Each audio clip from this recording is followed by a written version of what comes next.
Добра вечер, почитувана јавност, почитувани гледачи. Драго ми е што сте вечерва повторно со нас во подкастот ВМРО ДПМН зборува за младите. Вечерва имаме многу интересна и актуелна тема која што опфаќа поширок дел од активирањето на младите и вклученоста во нивното секојдневие, политиките кои што се случуваат и нивна реализација и вклученост во донесувањето на истите. Вечерва моја гостинка е Викторија Бардаровска, председателка на локалниот младински совет во општина Битола. Викторија, добра вечер и добре дојде. Добра вечер, Ангела, ти благодарам за твојата покана. Чест и задоволство е да се присуствува на подкастот ВМРО ДПМН зборува. Викторија, ќе ни кажеш нешто повеќе за тебе, што правиш во слободно време, како стигна твојот ангажман во локалниот младински совет и што всушност те исполнува? Така, јас сум Викторија Бардаровска, воедно сум и студентка на правниот факултет при Универзитетот Свети Климент Охридски во Битола. Исто така председател на локален младински совет на општина Битола, претходно сум членувала во доста невладини организации, имам организирано своја невладина организација, сум била и подпредседател на локален совет за волонтерство на општина Битола. Да се дојде до локален младински совет е навистина тешко, бидејќи според Законот за младинско учество и младински политики, кој што моментално ние сега го имаме, прво треба да се формира иницијативен одбор, па потоа локално собрание за млади, па дури на крајот локален младински совет на општина Битола, од кои членови се бира и председателот на локалниот младински совет и заменик председателот на локалниот младински совет.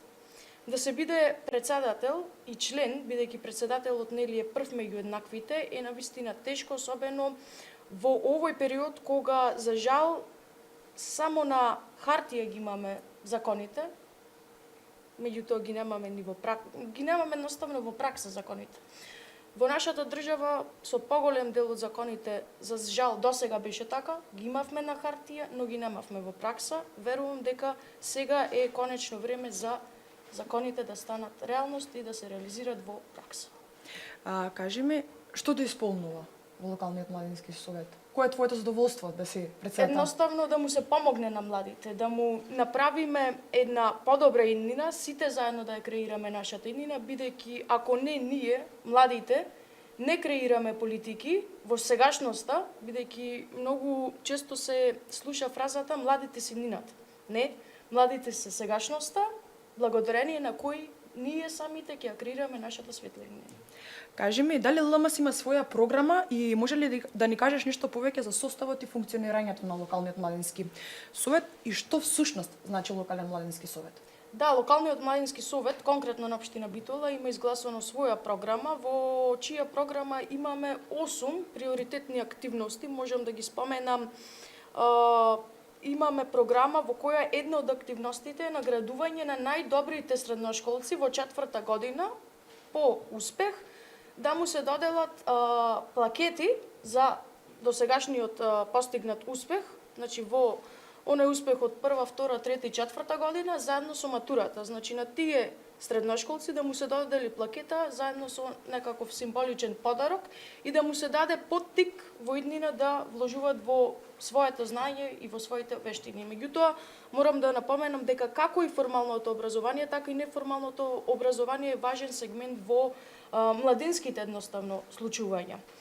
Што се однесува до составот на нашиот локален младински совет, а и локалните младински совети низ целата територија на нашата држава, каде што се формирани, знам дека од прилика 33-34 моментално имаме локални младински совети формирани. Бројот на членови изнесува не повеќе од 1/3 од вкупниот број на советници од една општина и тој мора да биде непарен. Конкретно за нашата општина имаме 9 членови во локалниот младински совет, но имаме и општини каде што бројот на тие членови е на пример 5. Оние општини зборуваме кои што се помало население. Да, со помала бројност на население. Имаме свој деловник на работа. Например, во деловникот е напишано дека седниците треба да ги одржуваме барем еднаш месечно, што тоа е за поздрав и во оние локални младински совети каде што е така. За жал, според Законот за младинско учество и младински политики, се кажува дека во секој град треба да има младински центар, треба да има службеник за млади, треба да има локален младински совет, канцеларија за млади. Меѓутоа, Во најголем број од општините, зборувам каде што се формирани локалните младински совети, бидејќи се формирани во нешто повеќе од 1/3 од сите општини во нашата држава, онаму каде што има локални младински совети, тие како што реков, и претходно се напишани само на парче хартија, меѓутоа ги нема во пракса. Исто се однесува и за службеникот за млади, пак ќе речам во поголем дел од општините и во државните институции, каде што го има само на хартија и е фиктивно поставен. Што се однесува до младинските центри, нив ги има во неколку градови и за жал до ден денес немаме реализација во сите општини како што е според законот. На кој начин се борите за да овие закони што се на хартија ги спроведете, односно почнете да ги реализирате? Дали имате меѓусебна соработка со другите локални младински совети од другите општини? Дали заедно некогаш сте седнали и сте разговарале околу овие прашања? За сега не, бидејќи сме ново формиран состав и едноставно и ние и оние локални младински совети кои што се формирани, едноставно речено мрдаме од мртва точка, бидејќи досега биле нефункционални, не се барале ни доволно средства или повеќе средства од страна на младите до општините, едноставно постоела некаква пасивност од младите, можам да кажам, а и од претходната влада немало некаква политичка волја тоа да се спроведе. Да се спроведе точно. Кажи ми, кој ги инициира прашањата во локалниот младински совет и кој ги следи тие локални па и централни политики? Значи, точките на дневен ред ги иницирам јас како председател или останатите членови од локалниот младински совет, меѓутоа пред неколку недели имавме и отворен ден за млади во општина Битола, каде што директно младите лица, како што се според законот, од 15 до 29 години имаја можност да дојдат, да кажат своји искуства и да предложат идеи, своји идеи како до подобар стандард на младите во општина Битола. Имаше значи заинтересираност околу Имаше заинтересираност, имаше околу 10 деца, меѓутоа очекуваме следниот отворен ден да биде со Да, сепак кажуваш дека тргнувате од некоја мртва точка за која што точно, нели треба време да почнат младите да дознаваат дека се случува тоа. Како може младите да се ангажираат повеќе во работата на локалниот младински совет и на кој начин еве сега ќе те прашам ги информирате младите за да дознаат дека се случува ова во општина Битола, па и пошироко во Македонија? Да. Само со отворени денови и директна комуникација со младите, сите информации кои што се однесуваат од локалниот младински совет до младите ги објавуваме на нашите социјални мрежи, односно на нашиот профил на Facebook, се знае, и на Instagram, меѓутоа некои активности се споделуваат и на општинската страна, бидејќи знаеме дека сега живееме во ера на дигитализација и сите оние активности кои што ги планираме и ги правиме, ги објавуваме на социјалните мрежи, каде што би имале најголема видливост отколку да даваме некој флаер или на некаков таков начин да се реализира. Значи силна е поддршката од општина Да, Битола, односно општината е стварно треба и мора ветер во грб на младите едноставно мора да биде. Така. Во Македонија години наназад најголем раст завзема иселувањето на младите. Кои се главните причини според тебе за иселувањето на младите? Има многу причини заради иселувањето на младите, конкретно од предпоследниот попис во 2002 година и последниот попис во 2021 година. Знаеме на каков начин е организиран, меѓутоа да ги гледаме работите така како што се, според последниот попис. Имаме од 2002 до 2021 година 6% помалку млади. Или во бројки околу 75.000 помалку млади луѓе во Македонија од 2002 година до 2021 година, што значи дека имаме сериозен проблем, имаме одлив на мозоци, но тука би издвоила повеќе причини. Економски причини, криминал, корупција. Свесни сме дека имаме 2% доверба во судството. Зборам за ситуацијата која што била до пред некое време, меѓутоа нема така да биде во иднина. Имаме непотизам, кронизам, неквалитетно образование, лошо здравство, лош воздух. Тие се едни од причините кои што ги натерале младите да се селуваат. Но тука имаме еден друг проблем. Што со оние млади кои што се стипендирани да студираат во странство, меѓутоа не се вратиле во сопствената родна земја, односно во сопствениот град. Тука државата треба да обрне посебно внимание како тие млади што биле стипендирани, им се овозможило студирање во странство, добиле средства да се вратат во родната земја и своето знаење, своите вештини, формално и неформално образование што го стекнале таму, тука да го изложат и сите проблеми со кои што се соочуваат луѓето во Македонија да им помогнат. Ти си еден млад човек кој што, еве, почнавме да го препознаваме и како партија и како младинска организација, пред неполна година издаде своја книга.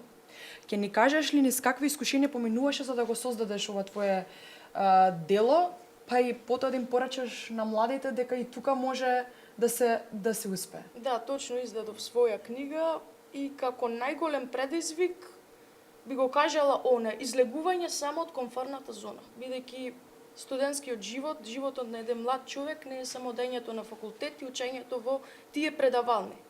Животот на еден млад човек е исто така и неформалното образование, дењето на обуки, вложувањето во себе. Видете, секој има своја зацртана цел во животот и секој мора да помине низ некаков трнлив пат.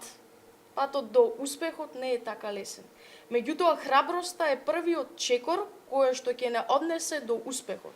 Фактички, храброста е нашата звезда водилка која што ќе не однесе до успехот, за кој што сме се вложувале додека не стигнеме едноставно тоа. Која е причината што те натера да ја напишеш книгата и може ли да ни кажеш што има низ содржината на таа книга? Малку повеќе за тоа. Да. Книгата е насловена Полн погодок и се работи за животот на една девојка, низ секакви предизвици, низ сите предизвици низ кои што поминала, низ сите трња, како што рекле, преку трњата до звездите, за да стигне до низиниот успех, до низиниот полн погодок. Кажи ми, кој ти помогна да ја напишеш оваа книга и како успеа да ја испромовираш? Книгата ја пишував сама, но за една книга да има видливост и да биде книга во вистинска смисла на зборот, книгата треба да има добри рецензенти, добар лектор, добар издавач на книгата и секако да биде промовирана едноставно пред публика. На мојата промоција конкретно имаше публика од скоро 100 луѓе и потоа беше промовирана на социјалните мрежи на дигиталната ера. Морам да нагласам дека ти си прогласен за најдобар студент со просек 9. Да, 9,85 на правниот факултет при Универзитетот Свети Климент Охридски. До тој успех едноставно не се стигнува само со теоретско учење.